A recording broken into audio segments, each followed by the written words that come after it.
Who's going to be the next big thing? Karan Johar इसे अपने style में कहते हैं कौन होगी नेक्स्ट करीना कपूर। जहां करण ने आलिया भट्ट को स्टार बनाने में जान लगा दी और सक्सेसफुल भी रहे, तो आपकी न्यू जनरेशन की एक्ट्रेसेस में कौन उनका फेवरेट है, ये किसी से छुपा नहीं हुआ।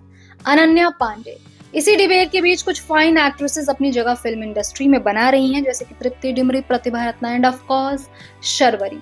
महाराज फिल्म और स्पेशली तरस सॉन्ग के बाद शर्वरी का क्रेज लोगों में बहुत बढ़ गया है, तो वहीं लोगों को लगता है कि she is going to be a big star.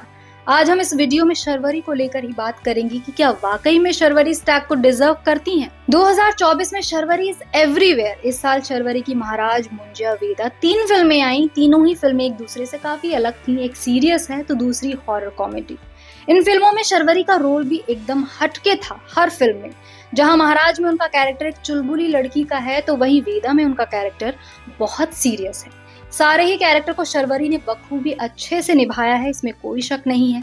एकदम से शर्वरी कहां से आ गई और हर जगह छा गई।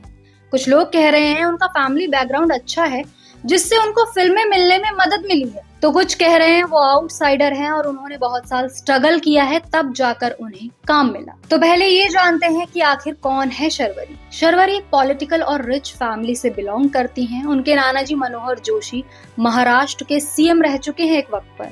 शर्वरी के फादर बिल्डर हैं और मदर इंटीरियर डिजाइनर है, तो इसमें कोई शक नहीं है कि वो एक एफिलेंट फैमिली से आती हैं, लेकिन वो एक फिल्मी बैकग्राउंड से नहीं आती हैं।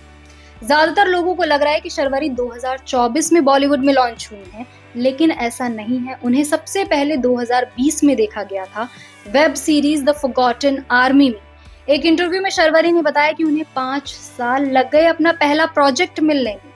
5 साल उन्होंने ऑडिशन किया, तब जाकर उन्हें अपनी पहली वेब सीरीज मिली द फॉरगॉटन आर्मी, जो अमेज़न प्राइम पर है। उसके बाद उन्हें अपना पहला बड़ा ब्रेक मिला बंटी और बबली 2, जो यशराज फिल्म्स के बैनर तले थी, लेकिन फ्लॉप हो गई वो फिल्म। बंटी और बबली 2 के बाद उनके करियर पर ब्रेक लग गया और अब जाकर 2024 में शर्वरी को वो फेम मिल रहा है जो वो डिजर्व करती है, चाहे डांस हो या एक्टिंग हो या एक्शन। शर्वरी को सभी आर्ट फॉर्म के लिए काफी ज्यादा प्रेज मिल रहा है, हर जगह तारीफ हो रही है। लेकिन ऐसा नहीं है कि शर्वरी हमेशा से हर आर्ट फॉर्म में अच्छी थी। शर्वरी ने अपने एक इंटरव्यू में बताया कि वो हर रोज ऑडिशन देती थी और रिजेक्ट हो जाती थी। तब वो सोचती थी कि जरूर उनमें ही कोई कमी होगी कि उन्हें काम नहीं मिल रहा है।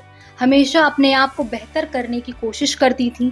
डांस क्लासेस ली, शब्दों को बेहतर करने के लिए डिक्शन क्लासेस ली और एक्टिंग क्लासेस ली। स्ट्रगल के दिन उन्होंने अपने आप को तराशने में लगाया, जो उनकी परफॉर्मेंस में दिखता भी है। उनके डांस स्टेप्स काफी ज्यादा क्लीन रहते हैं। She is a fine dancer now. Acting को तो लोगों ने महाराज, वेदा में काफी अप्रिशिएट किया ही है। Undoubtedly she is a complete package, beautiful and very talented.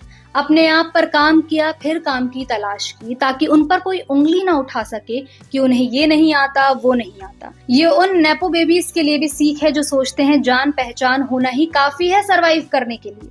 Film set को ही कोचिंग सेंटर की तरह ट्रीट करते हैं। वहीं शर्वरी ने करियर की शुरुआत में कुछ फिल्मों में असिस्टेंट डायरेक्टर के तौर पर भी काम किया था, जैसे कि बाजीराव मस्तानी, प्यार का पंचनामा और सोनू की टीटू की स्वीटी।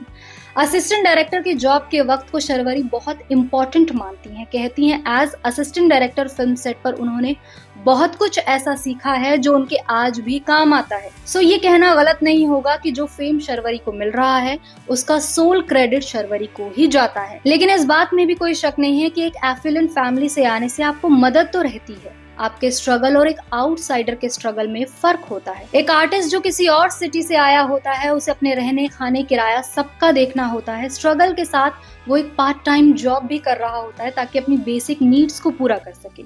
और सालों के रिजेक्शन के बाद उनके पास उनकी फैमिली भी साथ नहीं रहती होती कि उन पर फॉल बैक कर सके, इमोशनल सपोर्ट मिल सके। इस केस में कई बार आप अपने पोटेंशियल से कम का काम भी एक्सेप्ट कर लेते हैं जस्ट टू सर्वाइव। वहीं शर्वरी के केस में ऐसा नहीं था। शर्वरी ने वेट किया, अपना काम अपने हिसाब से चूज किया, क्योंकि उनके पास ये प्रिविलेज था। वो एक अच्छी फैमिली से बिलोंग करती थी जो मुंबई में ही है। उनकी पहली वेब सीरीज जो उन्होंने क्रैक की, उस सीरीज के डायरेक्टर भी कबीर खान थे, सेम जिन्होंने बजरंगी भाईजान और एक था टाइगर जैसी फिल्में डायरेक्ट की थी। उनके फैमिली बैकग्राउंड से उनका स्ट्रगल कम जरूर हुआ है, इसमें कोई शक नहीं है, क्योंकि उनकी फैमिली साथ थी। घर था उनके पास, पैसा था अलग अलग क्लासेस लेने के लिए, अपने आप को बेहतर बनाने के लिए। लेकिन हाँ, स्ट्रगल तो है, इस बात में कोई शक नहीं। उन्होंने अपनी जर्नी 20 या 21 साल में शुरू की और अब जाकर 27 साल की एज में उन्हें नाम और अच्छा काम मिलना शुरू हुआ है। हर आर्टिस्ट की जर्नी अलग अलग होती है, हर किसी के स्ट्रगल का लेवल अलग होता है। सबसे अच्छी बात ये रही कि उन्होंने अपने स्ट्रगल के वक्त को अपने आप को बेहतर बनाने की कोशिश में लगाया, कभी निराश नहीं हुई। आप अगर उनके इंटरव्यूज देखेंगे तो वो अपनी सक्सेस के लिए हमेशा ग्रेटफुल रहती हैं और अपने स्ट्रगलिंग टाइम को लर्निंग फेज की तरह ट्रीट करती हैं। वहीं अब शर्वरी की अपकमिंग फिल्म अल्फा आ रही है, जिसमें वो आलिया भट्ट के साथ काम करने वाली है, जो यशराज फिल्म्स के बैनर तले बन रही है। सो या most probably she is going to be a big star. आपको क्या लगता है कि Sharvari is the new big thing in Bollywood और नॉट? कमेंट कर जरूर बताएं। वीडियो अगर पसंद आया हो तो लाइक, शेयर और सब्सक्राइब करना बिल्कुल भी ना भूलिएगा।